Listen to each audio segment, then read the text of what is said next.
Hello குழந்தைகளா, இன்னைக்கு நாம என்ன வண்ணம் வேண்டும் பாடலை தான் பார்க்க போறோம். வெள்ளை வண்ணம் வேணுமா அம்மா, வெண்ணி கொஞ்சம் மல்லிக்கோ அள்ளிக்கோ.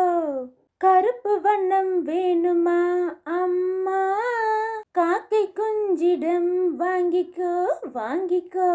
பச்சை வண்ணம் வேணுமா அம்மா, கிளி கண்டு பேசிக்கோ பேசிக்கோ.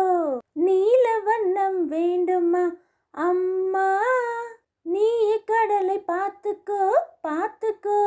சிவப்பு வண்ணம் வேண்டுமா அம்மா, செந்தாமரையை கேட்டுப்பார் கேட்டுப்பார். மஞ்சள் வண்ணம் வேணுமா அம்மா, வான நிலாவை தொட்டுக்கோ தொட்டுக்கோ. எல்லா வண்ணமும் வேணுமா அம்மா, என்னை இடுப்பில்